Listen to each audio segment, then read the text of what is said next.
Bismillah. Waalaikumsalam warahmatullahi wabarakatuh. Ustaz, saya pernah menonton ceramah Ustaz di YouTube tentang Nabi SAW jarang sekali berdoa setelah sholat. Yang ingin saya tanyakan, bagaimana cara berdoa Nabi SAW? Apakah mengangkat tangan atau tidak? Dan bagaimana adab mengangkat tangan saat berdoa? Teman-teman sekalian, saya coba berikan catatan dulu ya. Berikan catatan dulu. Anda jangan pernah langsung menyimpulkan setiap cuplikan tayangan yang muncul di YouTube, termasuk khususnya ceramah yang pernah kami sampaikan. Karena mungkin bisa salah kesimpulan Anda. Apalagi sekarang banyak orang yang saya perhatikan, saya pernah diperlihatkan itu, ya Masya Allah, tampilan video kami di YouTube sampai 3.000 Anda bayangkan. Dari mana gitu kan asalnya, sementara saya sendiri gak pernah rekam kan, terutama dari teman-teman, khususnya dari teman-teman akhir saja yang mengambil itu. Ini sampai 3.000 dan tidak sedikit itu ada framing-framing, potongan-potongan, cuplikan-cuplikan yang ditampilkan sesuai dengan niat masing-masing aja. Ada yang ingin rame aja, dia ambil kemudian tampilkan sehingga viewernya banyak, banyak orang tuliskan komentar macam-macam. Yang kedua, ada niat yang rame tapi tidak bagus caranya. Ada yang dibenturkan dengan orang lain, ada yang nunjuk wajah orang sampai kemudian dia samarkan gitu kan. Nah, ada lagi yang macam-macam, ada sesuai dengan keinginan madhabnya saja atau kelompoknya. Ini kesalahan Ustaz Adi di sini, dia potong kalimatnya nih, dia sebarkan gitu kan. Ustaz Adi menyampaikan ini, menyampaikan itu.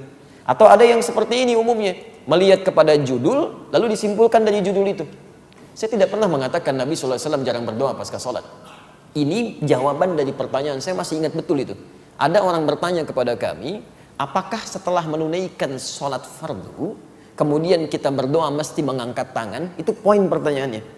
Lalu kemudian saya jawab dan jawabannya akan saya turunkan, termasuk dengan pertanyaan-pertanyaan yang dimaksudkan di sini. Jadi konteks pertanyaan itu yang dimunculkan ceramahnya di YouTube bukan sedang membahas Nabi jarang berdoa dalam sholat, bukan.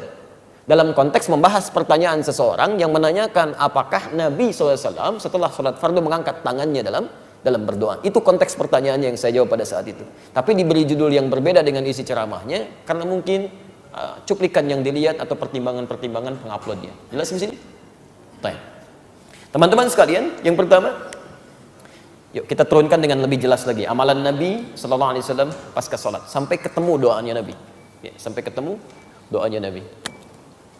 Saya turunkan Qurannya dulu. Satu, Quran surah keempat ayat 103 yang tadi posisi paling kanan sebelah atas, bisa ditafsir di Quran surah ke misal 3 ayat 191.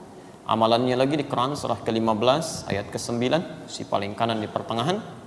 Bisa di Quran surah ke-54 ayat 17, ayat 22, ayat 32, ayat ke-40.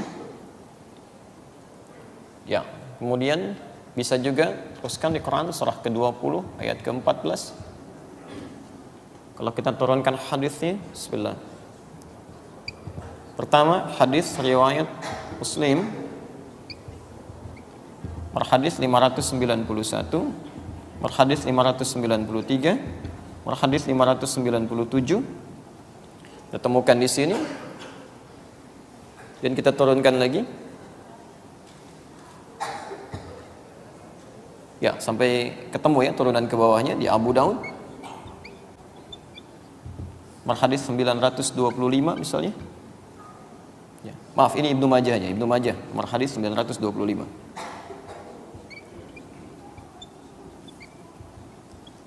Di Abu Daudnya 1523. Sampai ketemu dengan doanya.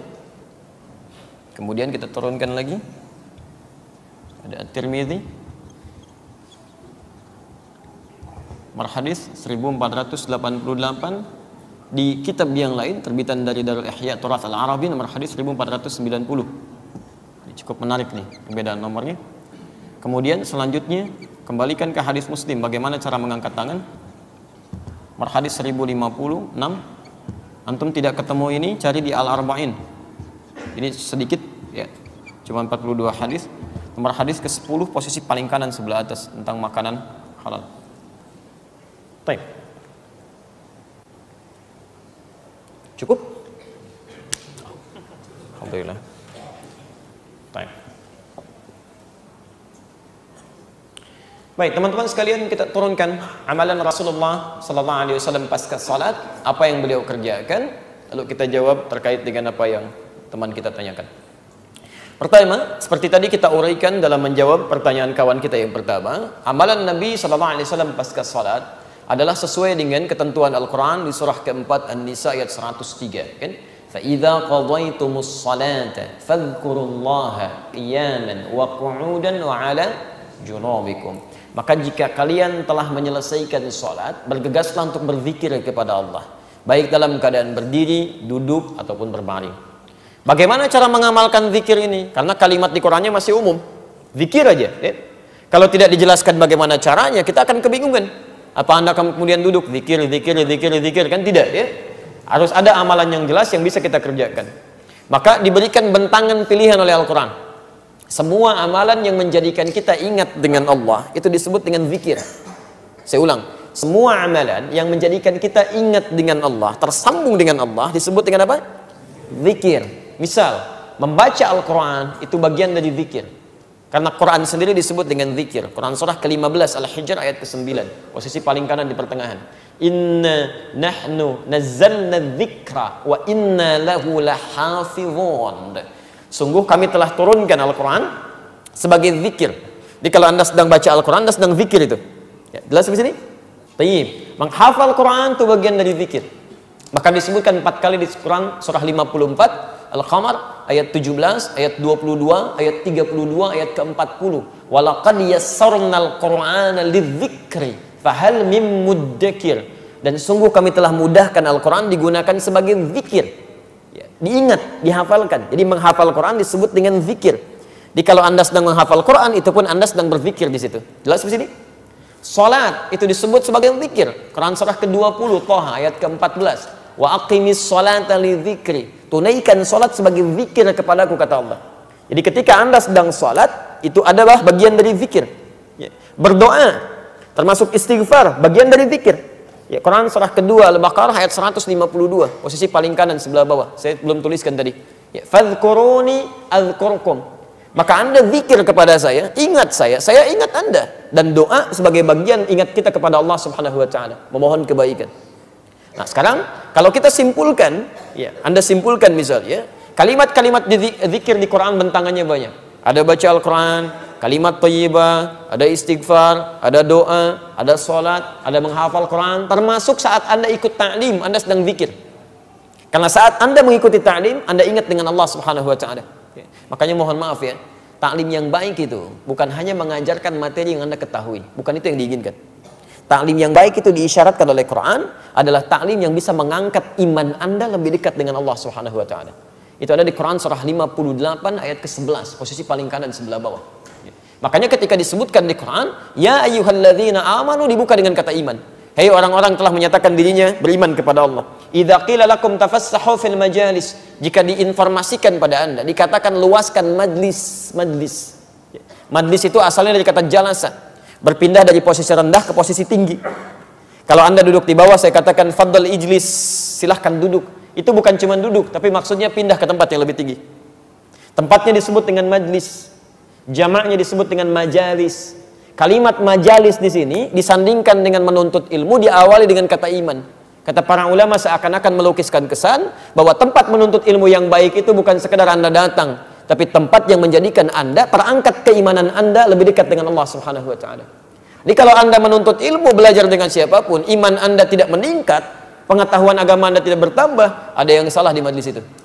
Makanya di ujung ayatnya dikatakan, yarfa'illahu alladhina amanu minkum walladhina utul ilma darajat. Orang-orang yang belajar seperti ini, imannya akan diangkat oleh Allah, plus pengetahuannya akan bertambah.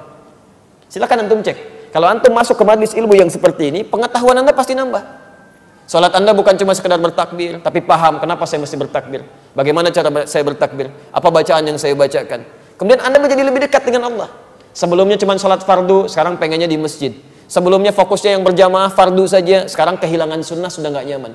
Dulu ketinggalan fardu Anda biasa-biasa saja, sekarang ketinggalan salat sunnah sudah nggak enak Anda. Itu ta'lim yang bagus. Itu yang disebut dengan zikir. Disebutkan di Quran surah ke-9 misalnya 122, posisi paling kiri sebelah bawah. Itu sebanding amalannya dengan orang jihad itu. Nah, jadi dari semua amalan-amalan ini pasca salat, apa yang dikerjakan oleh Nabi? Apakah berdoa ataukah langsung istighfar atau kemudian beliau misalnya baca Al-Quran, atau beliau menghafal Quran, atau beliau mengajarkan dari materi keilmuan yang disebut dengan ta'lim itu. Bagaimana urutannya? Ditafsir di hadis-hadis ini. Pertama, lihat kalimatnya di hadis Muslim nomor hadis 591. Begitu beliau selesai menunaikan salat, salam ke kanan dan ke kiri, zikir pertama yang dilakukan oleh beliau adalah istighfar 3 kali. Astaghfirullahaladzim, astaghfirullahaladzim, astaghfirullahaladzim. Dan menyambungkan Allahumma antas salam wa minkas salam tabarakta ya dzal jalali wal ikram.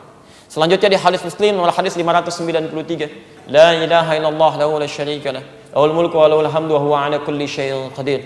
Selanjutnya di hadis riwayat Muslim nomor hadis 597, Anda mulai bacakan subhanallah, subhanallah, subhanallah 33 kali, alhamdulillah, alhamdulillah, alhamdulillah 33 kali, Allahu akbar, Allahu akbar, Allahu akbar 33 kali. Selanjutnya Anda bisa bacakan ayat kursi, ya. Ayat kursi Al-Baqarah 255, posisi paling kiri di pertengahan. Allahu la ilaha illa huwal hayyul qayyum. Selanjutnya Anda bacakan surah Al-Ikhlas, ya, kemudian Al-Falaq, kemudian An-Nas. Setelah itu Anda berdoa kepada Allah Subhanahu wa taala. Doanya bahkan langsung disebutkan dan kami tuliskan. Ya, ada di Ibnu Majah nomor hadis 925. Yang Al-Ikhlas, Al-Falaq, An-Nas di Abu Daud nomor hadis 1523, yang Ibnu Majah nomor hadis 925 itu doa Nabi yang dilakukan setelah selesai zikir yang tadi itu. Kalimatnya, Allahumma inni as'aluka ilman nafi'a wa rizqan tayyiba wa amalan mutaqabbala. Ya Allah, saya sangat berharap ya Allah, semoga Engkau berikan kepada hamba ilmu yang bermanfaat, rizki yang baik ya Allah, yang berkah, dan mohon jadikan amal-amal hamba yang telah hamba kerjakan diterima olehmu ya Rabbal Alamin. Nah teman-teman sekalian, apakah saat Nabi mengucapkan kalimat itu mengangkat tangan beliau atau mendiamkannya? Kita akan jawab setelah menunaikan salat Isya berjamaah.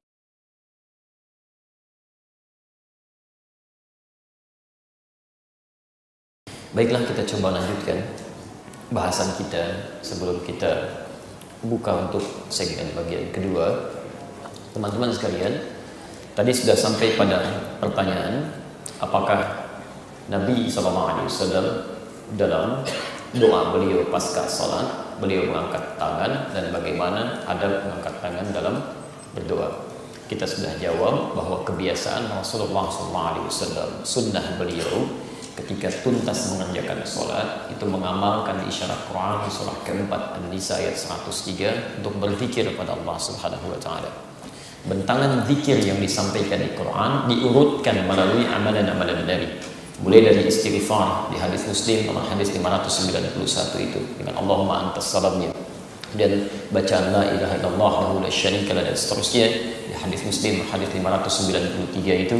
Kemudian dilanjutkan oleh beliau pada bacaan-bacaan yang telah kita tadi sebutkan, dari mulai subhanallah, alhamdulillah, Allahu akbar di hadis Muslim hadis 597 itu, sampai dengan beliau baca surah Al-Ikhlas, ya, atau ayat kursi terlebih dahulu, surah Al-Ikhlas, surah Al-Falaq, surah An-Nas, sebagaimana tersebut di Abu Daud nomor hadis 1523, sampai baru kemudian beliau berdoa kepada Allah, tersebut di Ibnu Majah nomor hadis 925. Allahumma inni as'aluka ilman nafi'a wa rizqan thayyiban wa amalan mutaqabbala. Baik, jika Anda perhatikan urutan-urutan ini, perhatikan kalimatnya. Bukankah Nabi memulai dengan zikirnya istighfar? Setelah itu beliau memulai dengan bacaan-bacaan yang tadi saya sebutkan, la ilaha illallah, subhanallah, alhamdulillah, Allahu akbar. Saya tanya pada antum, ketika antum mengamalkan semua ini, antum angkat tangan enggak? Tidak kan? Makanya di At-Tirmidzi disebutkan, Nabi ketika selesai menunaikan sholat fardu tidak langsung mengangkat tangan, karena Nabi sedang berzikir dengan bacaan istighfar dan bukan masuk dalam kategori doa. Ya, yang dimaksudkan zikir, istighfar, kemudian kalimat-kalimat thayyibah, makanya wajar tidak mengangkat tangan. Karena itu ketika ada yang menyampaikan Nabi kalau sudah selesai sholat tidak mengangkat tangan, memang benar, karena yang dilakukan oleh Nabi zikir-zikir yang terkait dengan istighfar, kalimat-kalimat thayyibah. Makanya antum gak akan temukan orang zikir sampai sekarang baca istighfar dengan kalimat thayyibah angkat tangannya, subhanallah, subhanallah, subhanallah, itu gak mungkin, itu mustahil, ya, gak akan ditemukan. Ya, astagfirullah, astagfirullah, gak mungkin. Jadi tangan tidak diangkat. Tapi kapan Nabi mengangkat tangannya kemudian sallallahu alaihi wasallam? Apakah dalam berdoa yang dimaksudkan tadi? Kita lihat dulu kaidah umumnya. Teman-teman sekalian, berdoa saat mengangkat tangan, itu ada 3 kondisi. Pertama, disebutkan dalam riwayat khusus bahwa mutlak tangan diangkat. Mutlak tangan diangkat, dijelas hadisnya ada, riwayatnya ada. Seperti kita ambil contoh di Ibnu Majah nomor hadis 3221, riwayat Jabir bin Abdullah radhiyallahu taala anhuma. Ini doa yang dilakukan saat Anda tuntas mengerjakan lontar jumrah atau selesai menyembelih hewan kurban. Baik ya? Misal Anda berdoa, misalnya saya bacakan yang riwayat kurban saya kan. Ya, beliau mengatakan raaitu Rasulullah sallallahu alaihi wasallam. Saya sering kali melihat Rasulullah sallallahu alaihi wasallam hina yadhbah, setiap kali menyembelih hewan kurban. Perhatikan sunnahnya ya. Aqbalal qiblah, menghadapkan hewannya ke kiblat. Ini sunnah pertama. Kalau antum kerjakan, Anda dapat pahalanya. Kemudian setelah itu, thumma qala, beliau mengatakan, Allahumma hadza min Muhammad wa ali Muhammad wa ummat Muhammad.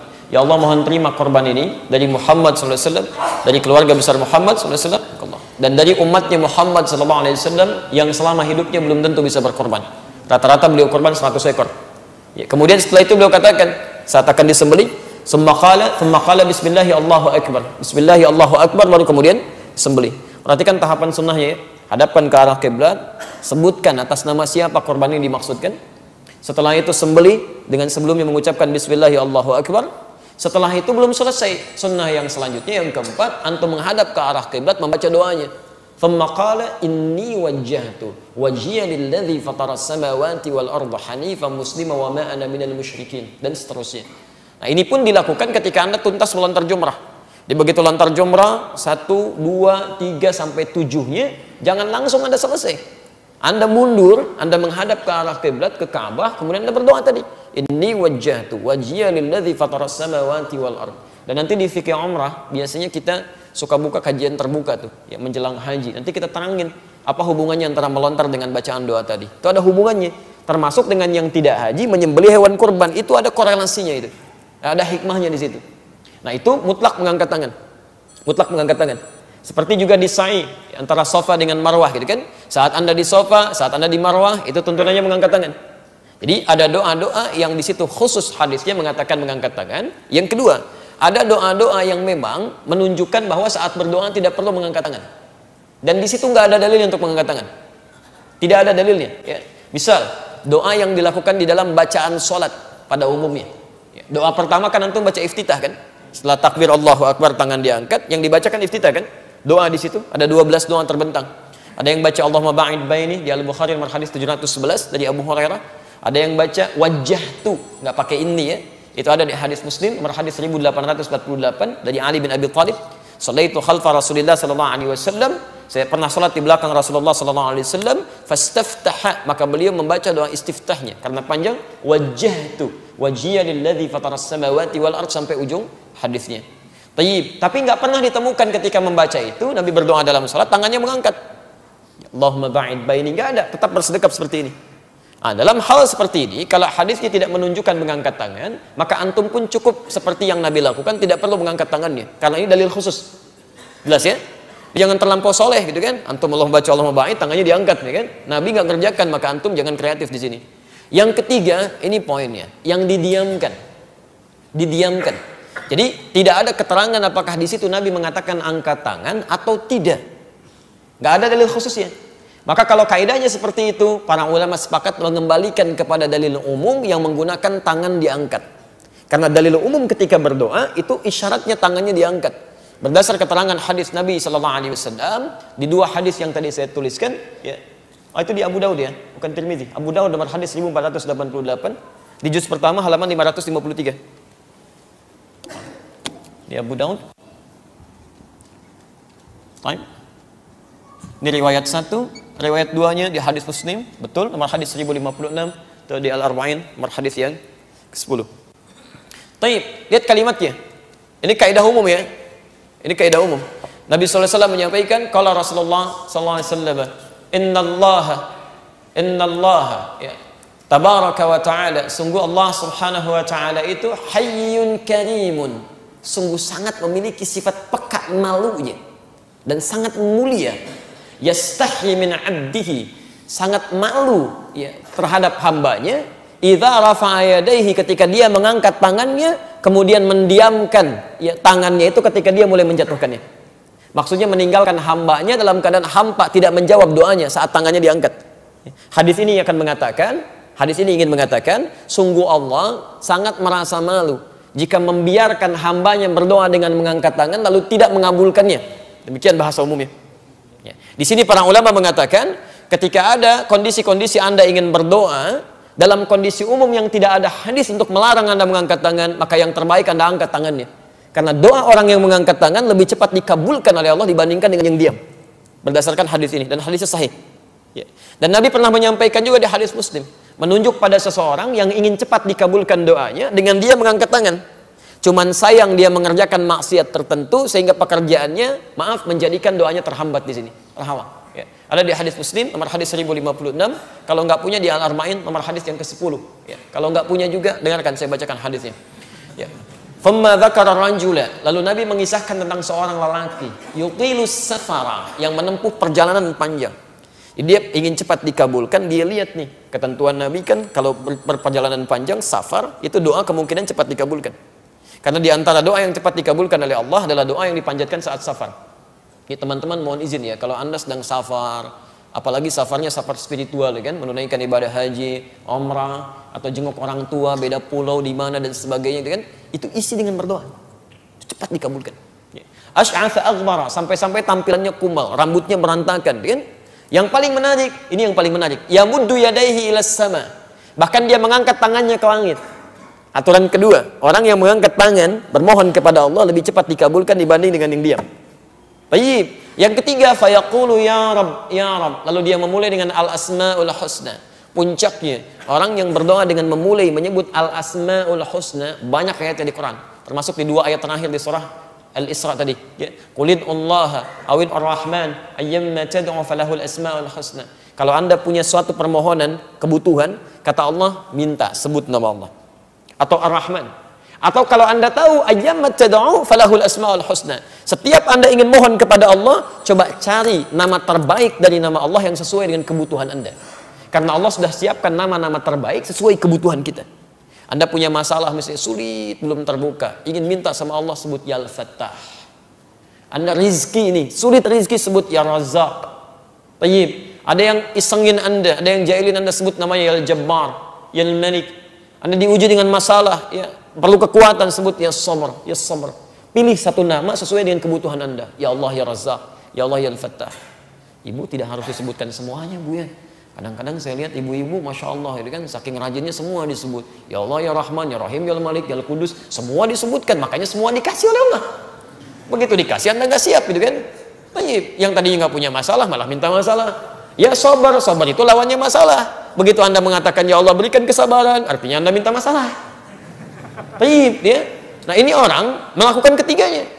Menempuh perjalanan panjang, mengangkat tangannya ke langit, dan memohon dengan al-asma'ul husna. Teman-teman sekalian, kalau punya kitabnya Al-Aqaidah Al-Islamiyah, karangan Sayyid Sabiq, Anda lihat misalnya di halaman ke-25, posisi paling kanan sebelah atas, hadis nomor ke-4. Itu pernah ada seseorang memohon kepada Allah selepas sholat menggunakan al-asma'ul husna. Baik, menggunakan al-asma'ul husna. Tahan sebentar, saya sedang menjelaskan dia. Menggunakan al-asma'ul husna. Lihat kalimatnya. Allahumma innaka antal ahad, as-samad. Ya Allah, saya yakinkan bahwa Engkau satu-satunya Tuhan yang esa, pusat segala permohonan. Alladzi lam yalid wa lam yulad wa lam yakul lahu kufuwan ahad. Allahumma inni as'aluka an taghfirali. Allah, saya tekankan, saya bulatkan, saya yakinkan bahwa Engkau tidak ada sekutu bagimu, enggak punya anak, enggak diperanakan, dan enggak punya sekutu. Saya mohon ya Allah, ampuni dosa saya. Begitu Nabi dengar kalimat itu, kata Nabi, tahukah engkau at-tadri, tahukah engkau berdoa dengan kalimat idza du'iya biha ajaba wa idza su'ila bihi a'ta. Kalau engkau minta dengan itu, ini doa yang saat dibacakan enggak mungkin ditolak, dan doa pasti dijawab.